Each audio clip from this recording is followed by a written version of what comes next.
The dilemma for the faithful on whether to reopen places of worship or not. First up is Silas Apollo with me in studio. Now, Silas, the Interfaith Council on the COVID-19 pandemic has just been inaugurated today. What is their plan of action? Yes, Zainab, the chairperson of the council, Reverend Anthony Muheri of the Nyeri Catholic Archdiocese, says they are fully aware of the dangers that exist and that keeping people safe takes precedence. Take a look. For close to 3 months, religious Kenyans have had to embrace a new normal by abandoning their once packed places of worship, if only to keep the coronavirus at bay. Time has come. But let me tell you, Ghana was... Technology has been employed as a way of ensuring continuity of service while keeping millions of faithful safe from the dangers lurking in these shared spaces. But this way of serving the Lord's word is not working for everyone.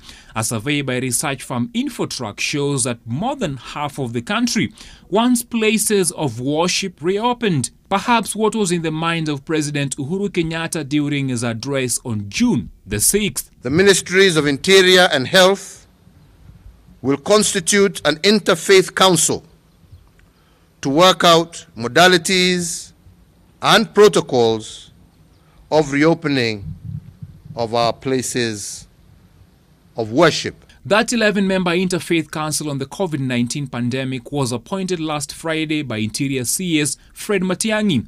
It held its first meeting today. There is a daunting task, that of developing safe protocols for phased resumption of worship in holy places while keeping the deadly virus at bay. We know it's a play between the risks involved and the compliance and the mitigations that we put.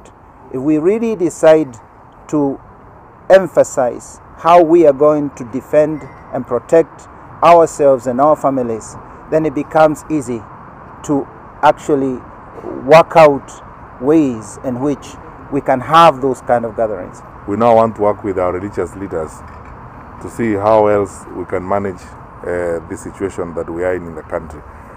I think it's always wise not to say so much now at the beginning because the work is beginning. According to the terms of reference, the Council's mandate lapses on the 31st of December 2020, pointing to the fact that it might be a while before a lasting solution is found. In the course of the next 2 to 3 weeks, we can all come to a framework of protocols that we need to open our places of worship, look at the challenges we face in doing that or are likely to face, and how we can deal with them. The inauguration of the council comes just weeks after CS Matiang'i and his health counterpart Mutahi Kagwe held a consultative sit-down with religious leaders to discuss possible solutions, the viability of their proposals, and those to be brought forward by this interfaith council will be judged on the merit of how foolproof they are in containing the spread of COVID-19.